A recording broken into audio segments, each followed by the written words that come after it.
Nakiisa ang 71st Infantry Kaibigan Battalion sa isang outreach program para sa mga mag-aaral sa Alaminos City. Layunin na aktibidad na suportahan ang edukasyon at kapakanan ng kabataan sa komunidad. Mula sa Pangasinan, narito ang ulat ni Denver Gapus. Mahigit 100 mag-aaral sa Alaminos City, Pangasinan ang nabigyan ng tulong pang-edukasyon sa isinagawang outreach program na naglalayong ihanda sila sa nalalapit na pagbubukas ng klase. Pinangunahan ng MSD Shop and Sip Incorporated sa pangunguna ni Mrs. Elizabeth De Dios ang pamamahagi ng mga school supply sa mga mag-aaral ng Victoria Elementary School at Pandan Elementary School bilang bahagi ng kanilang advokasya sa pagsusulong ng edukasyon at paghubog ng kinabukasan ng kabataan. Kabilang sa mga pinamahaging kagamitan ang mga school bag, notebook, lapis at iba pang mahalagang gamit na makakatulong sa mga mag-aaral sa kanilang pag-aaral sa darating na school year. Ayon sa mga organizer, layunin ng programa na mabawasan ang pasanin ng mga magulang at matulungan ang mga mag-aaral na magkaroon ng mas maayos na paghahanda para sa kanilang edukasyon. Sana makatulong sa inyo yung mga gamit at sana mag-aral kayo mabuti. Nagpahayag naman ng pasasalamat ang pamunuan ng Victoria Elementary School sa mga organisasyon at individual na nakiisa upang maisakatuparan ang makabuluhang programa.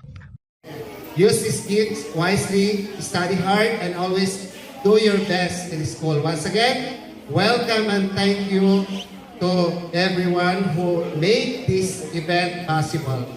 Bukod sa pamamahagi ng libreng school supply, nagsagawa rin ng libreng gupit ang mga personnel ng 1st Pangasinan Mobile Force Company, Alpha Company ng 71st Infantry Kaibigan Battalion at Alaminos City Police Station bilang bahagi ng kanilang Community Service Initiative. Mahigit 50 mag-aaral ang nakinabang sa libreng serbisyong ito upang maging maayos at handa sa pagbubukas ng klase. Ipinapakita ng aktibidad ang matibay na pagtutulungan ng mga pribadong sektor, kapulisan at kasundaluhan sa paghahatid ng serbisyong may malasakit at direktang pakinabang sa komunidad.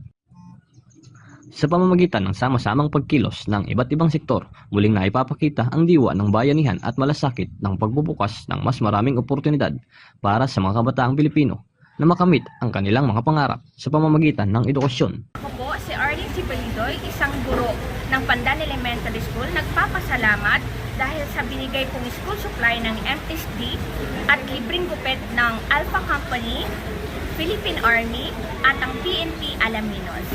Maraming salamat po sa inyong lahat.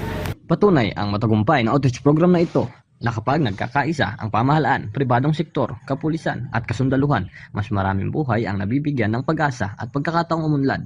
Higit sa mga school supply at serbisyong ipinagkaloob, naghahatid ito ng inspirasyon at suporta sa mga kabataang magsisilbing susunod na henerasyon ng mga lider at tagapagtaguyod ng kaunlaran ng bansa.